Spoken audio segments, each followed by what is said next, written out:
Khanna. Thank you, Mr. Chair. Secretary Colby, good to see you. As you know, I've read your book, Strategy of Denial, and I've appreciated your counsel in the past.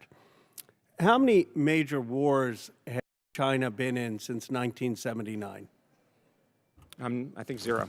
Zero. I mean, the Vietnam-Chinese War in '79 was their last major war. How many major wars has the United States been in since 1979? I'd hesitate to give you a figure, sir, but, you know, Dozens? 4 or 5, I don't know.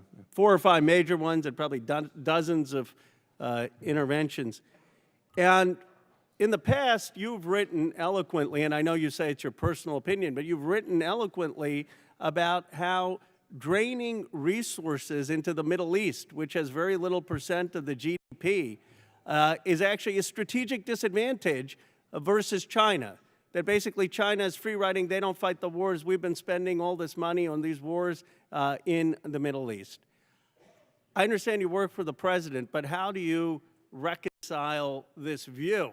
Because one of the reasons I respected you is you said, look, we're getting in all these wars in the Middle East. Iran's like 0.44% of the GDP, and we've got to be focused on China.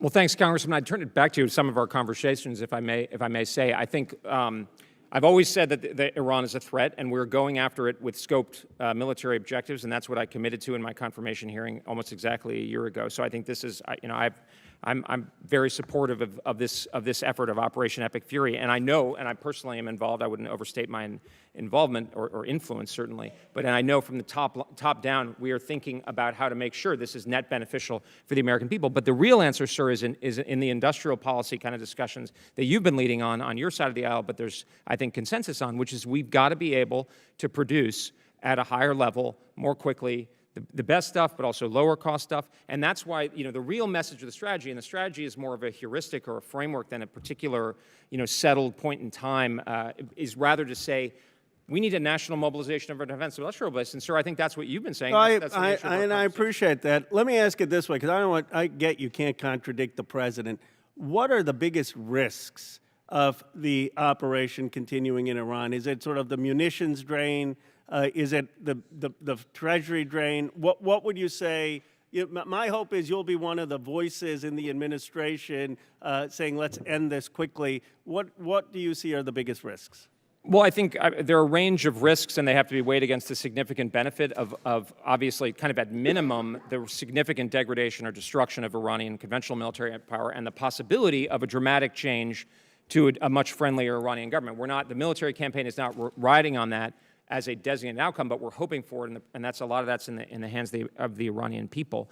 I think that a lot of it would be, and something to say on the munitions piece, sir, is that we've gotten over top now, or we're getting over top, our forces are getting over top, so they can use a lot of these munitions that we do have, as the president said, in much more plentiful supply. I think we're conscious of the risks. I mean, we know this is part of the reason for it. The Islamic Republic has conducted terrorism in the past. We're very acutely conscious of that. But I think a goal, this is why, you know, this is not Iraq, I guess, 3.0, right?